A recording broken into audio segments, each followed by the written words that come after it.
John 5. After this there was a feast of the Jews, and Jesus went up to Jerusalem. Now there is in Jerusalem by the sheep gate a pool, in Aramaic called Bethesda, which has 5 roofed colonnades. In these lay a multitude of invalids, blind, lame, and paralyzed. One man was there who had been an invalid for 38 years. When Jesus saw him lying there, and knew that he had already been there a long time, he said to him, "Do you want to be healed?" The sick man answered him, "Sir, I have no one to put me into the pool when the water is stirred up, and while I'm going, another steps down before me." Jesus said to him, "Get up, take up your bed, and walk." And at once the man was healed, and he took up his bed and walked. Now that day was the Sabbath.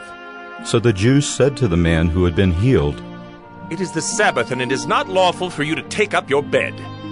But he answered them, "The man who healed me, that man said to me, 'Take up your bed and walk.'"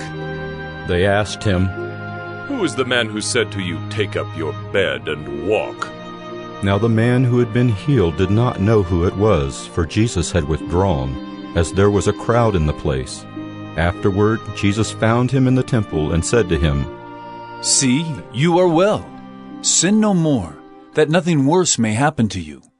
The man went away and told the Jews that it was Jesus who had healed him. And this was why the Jews were persecuting Jesus, because he was doing these things on the Sabbath.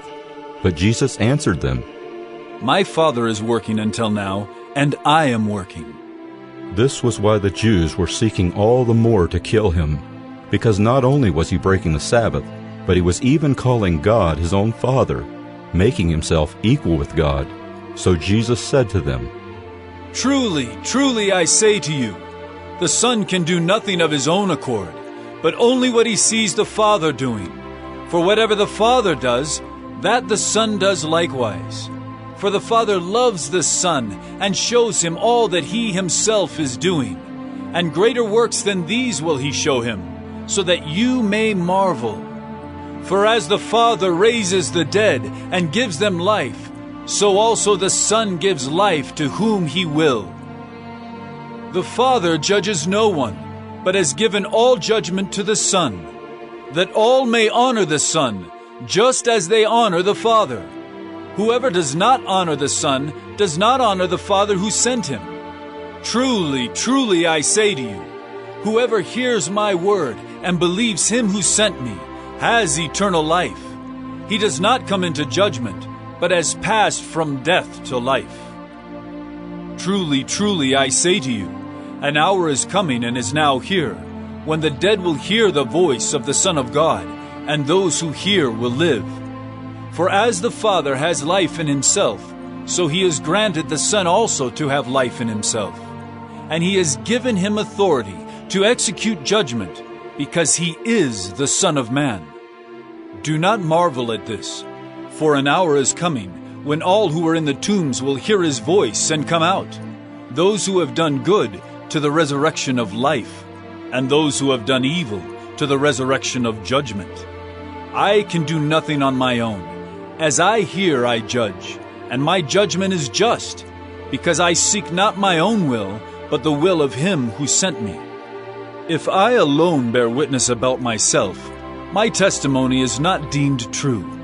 There is another who bears witness about me, and I know that the testimony that he bears about me is true. You sent to John, and he has borne witness to the truth. Not that the testimony that I receive is from man, but I say these things so that you may be saved. He was a burning and shining lamp, and you were willing to rejoice for a while in his light. But the testimony that I have is greater than that of John.